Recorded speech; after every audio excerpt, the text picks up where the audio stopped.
So I have to start working on these forward edges here right now, and bear in mind I'm trying to get down to that line there, so maybe not everywhere, but we'll see how it goes. I sometimes ad-lib as I'm going along, but the lure is the blank is coming out pretty good so far, but we have a ways to go yet.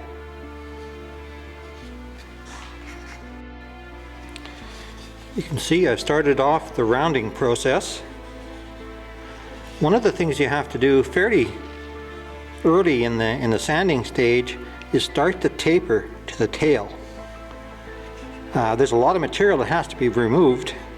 So how I do that is I start working on this end first of all, and I bring it down using my two guides down to a width that is close. It should be bigger, of course, because there'll be some final sanding. So I'm going to put it on the sander like this at an angle and grind it down to make sure that this shoulder area here becomes the widest part of the lure.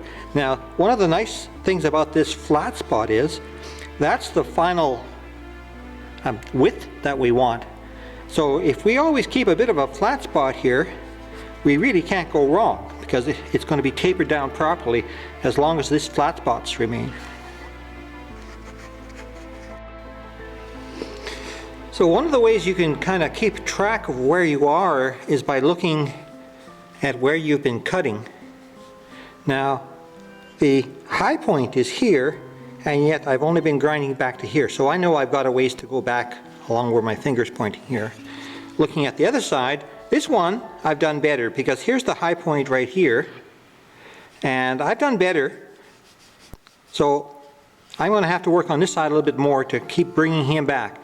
And what you do is at this tail there's a bulge on both sides where you've ground originally, and as you grind this side down you can get that bulge to kind of go away. So it acts as a bit of a guideline.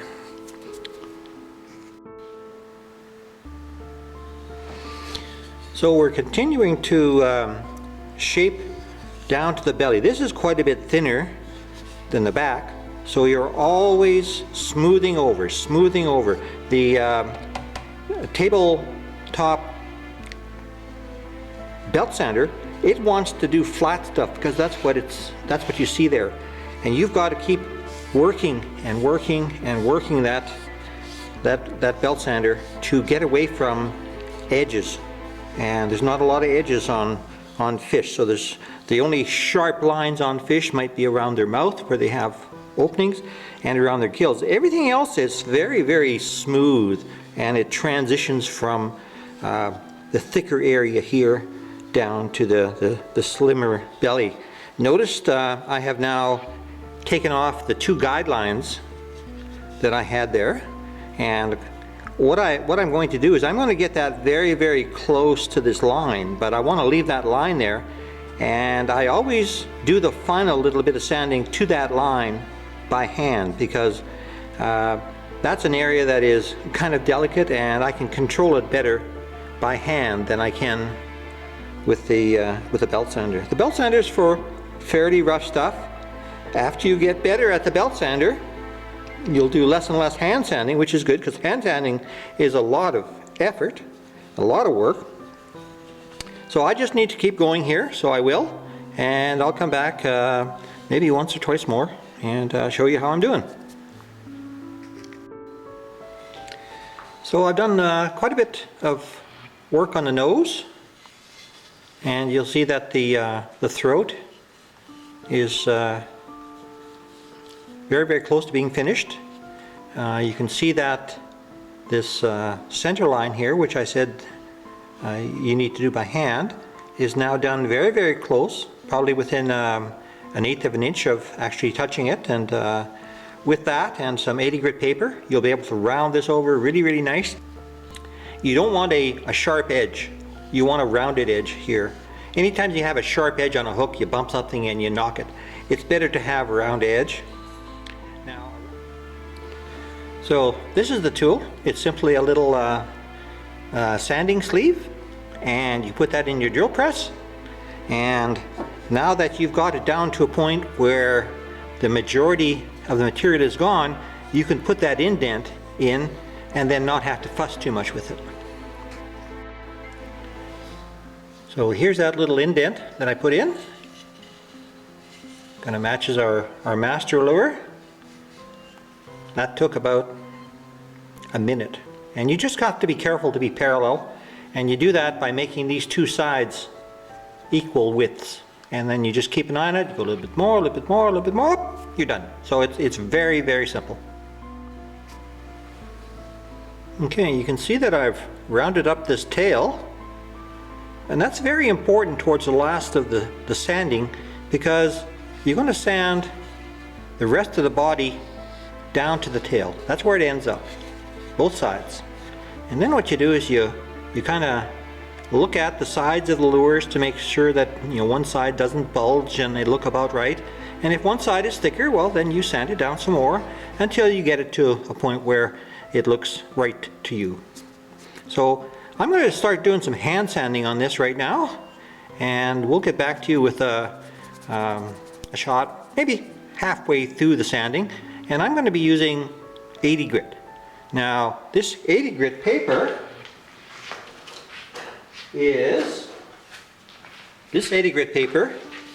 is actually material made from a belt sander, and the reason I use that is it's very thick and very flat. And normally what you would have to do is you'd have to put a little block of wood in there and hold the block of wood and try and sand and keep that darn little piece of wood in there to keep it flat. Well, I don't do that. I use this stuff, and I'll tell you, once I tried this, I have never gone back to that little block of wood.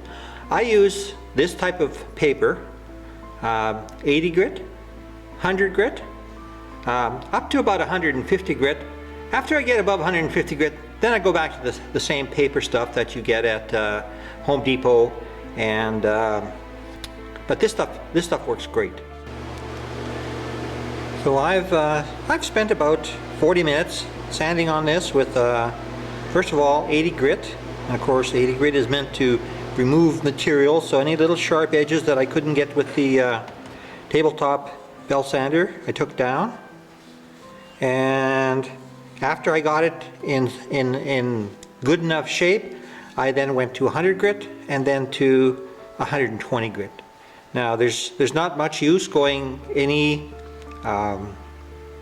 finer than that right now, because pine, being a softwood, is very prone to curling up a little bit when you put a sealer coat on it.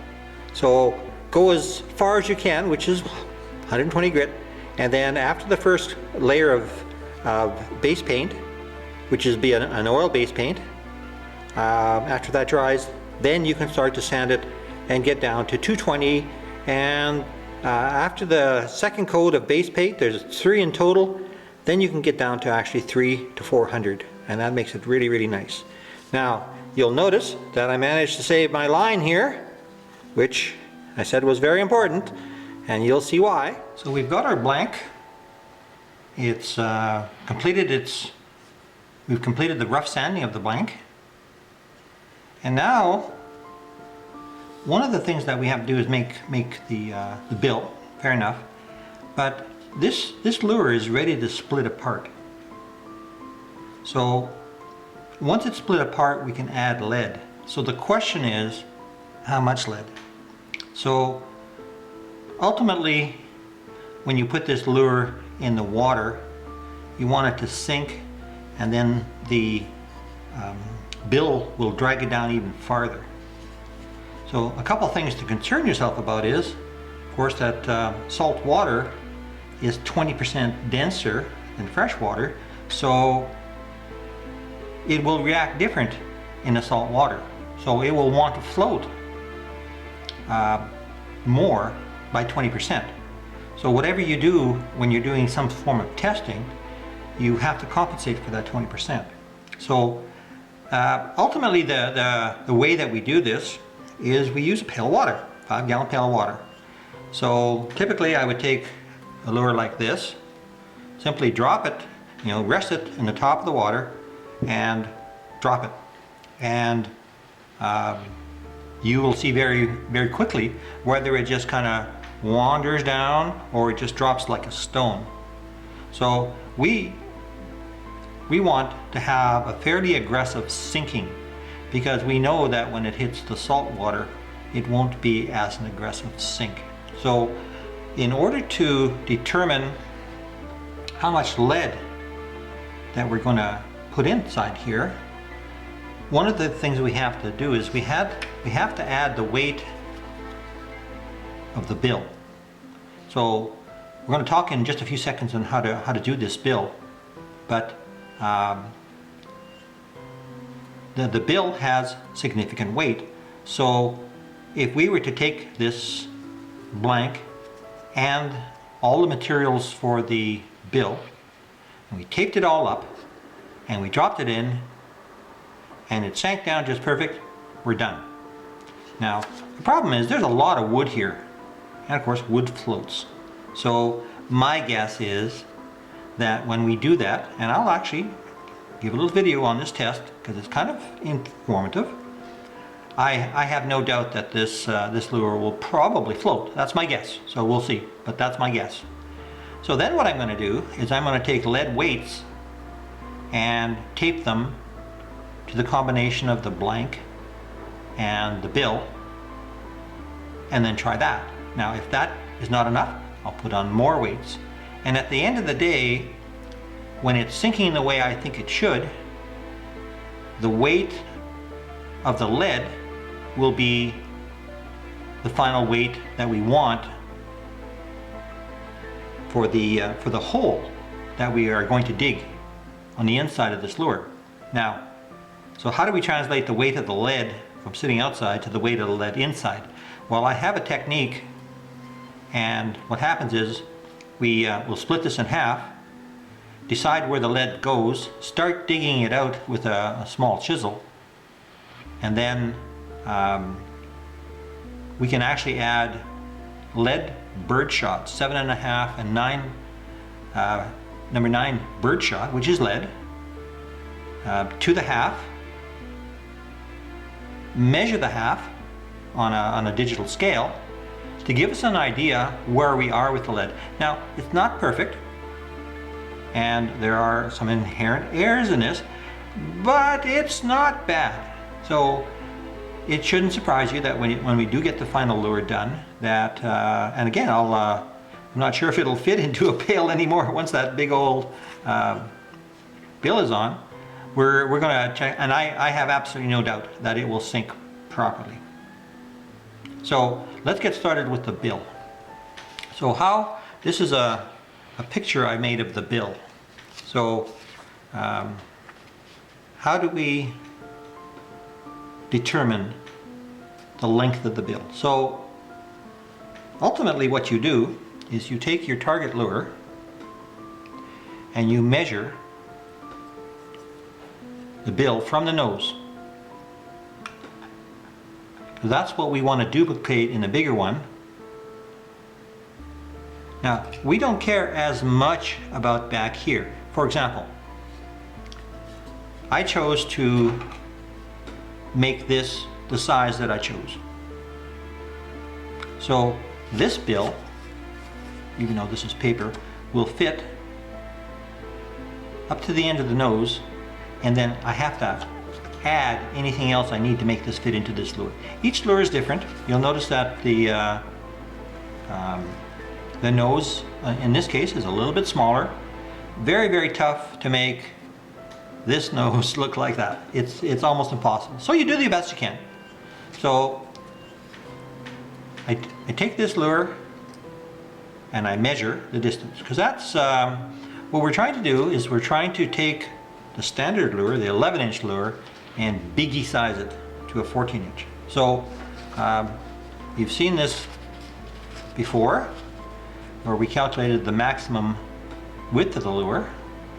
So I measured this bill length from there to there at 3.2 inches.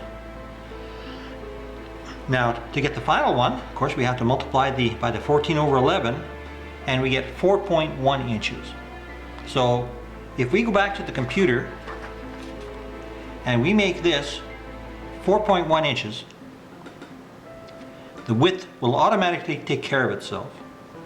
So it shouldn't surprise you that I've done exactly that, and there's 4.1 inches. So this picture here is exactly what I want. So right away here, I'm going to go into my garage and I'm going to draw this on a piece of cardboard. And I have to be careful though to make sure that I leave enough material on that bill to get all the way back here. Now, one of the things I've done is when I first started making these bills, I had nothing to go by other than, you know, some rough dimensions which I had chosen. And then I think you can see here that I've chosen to make this bill out of 3 pieces. Here's the main bill, here's sort of a secondary lip, and another lip here. And I did this just for aesthetics. I really had no guideline. What's happened, however, is when I drill this hole through here to put the wire in, this drill bit comes dangerously close to the top here. So what I have done with this one is I have put a double layer together plus the main part. And what that does, it makes sure that that stainless steel wire and the drill hole is well inside the plastic. Now, that may sound like a small thing, but on lures like this, I've had several where I drill through them and the drill bit popped out here, which basically ruins the lure. So you spent, you know, 4 or 5 hours to get to that point, and boom, you make that drill, you drill that hole, and boom, it destroys the lure, and it's no good. So this, as simple as a change it is, like this costs literally 10 or 15 cents worth of extra plastic, and it stops that perfectly. It also adds a tiny bit more weight. More weight in the front of the lure will bring its head down, and as you're dragging it, it'll go deeper. So there's lots of good reasons to do that.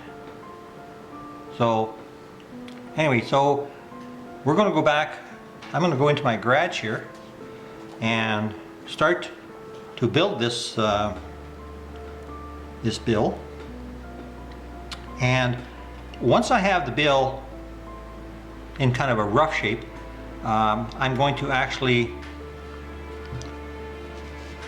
tape it to this guy, and then we're going to do some measurements.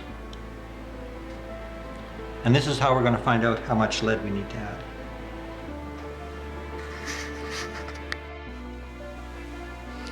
Okay, so I've taken the front bill and I've transcribed it to some thicker cardboard. You'll notice around here it's very difficult to scribe the outside of the paper because it's so loose and so weak. So you got to be careful. So one of the tricks that I do is I'll look at this cut and I'll pick the best side. They never will be identical. And so I will put it on the paper, transcribe it, and then what I do is I mark the centers. See that little notch there? That's actually the center. And then I'll use the same side to scribe the other side. That way you get very, very similar sides. And I think one of the important things in this lure is to have everything symmetrical. I've said that before. It's all about symmetry. Now, I can't cut right there because if I was to put this paper bill on here, you notice that I have arbitrarily made this bill longer. So I have to add that little bit. And that's what I've done here. I've added that little bit. Now I've made sure that this is wider right now, and before I install it, of course, I'll cut that down to make it the grinding a little bit easier. No, when I actually put this on the polycarbonate, after I cut this with scissors, you're going to find that cutting this cardboard is a bit of a challenge as well, and one side will be better.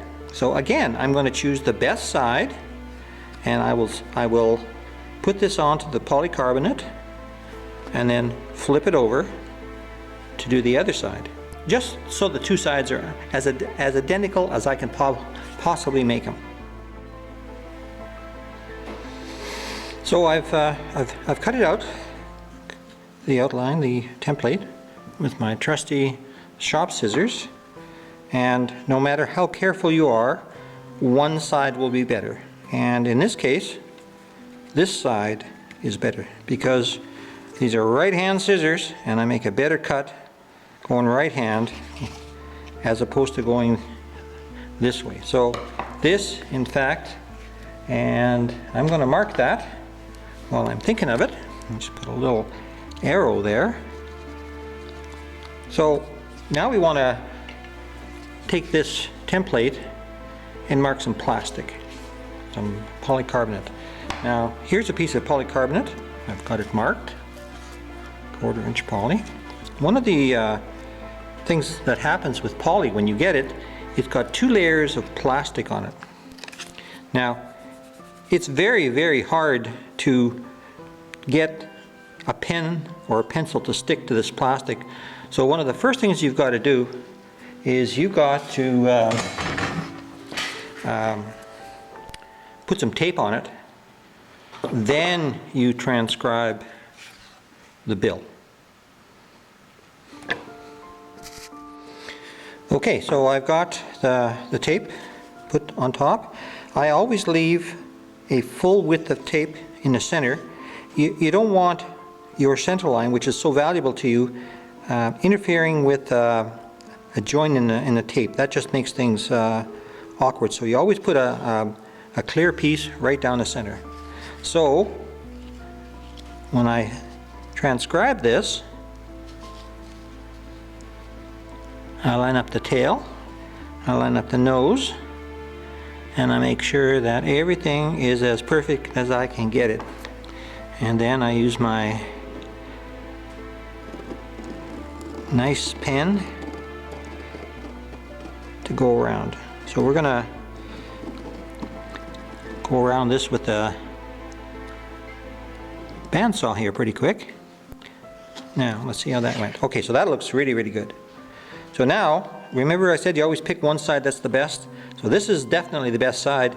I noticed that when I cut this, I cut in just a tiny little bit, but that's all it takes. So what you do is you mark these centers on the other side.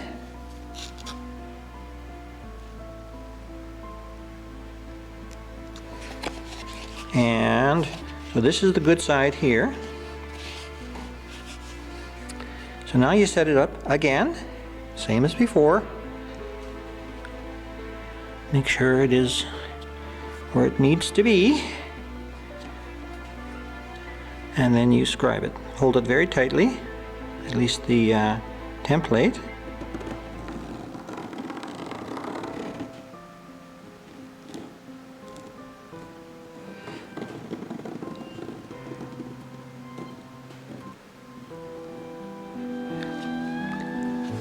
And there we go, that's our first piece.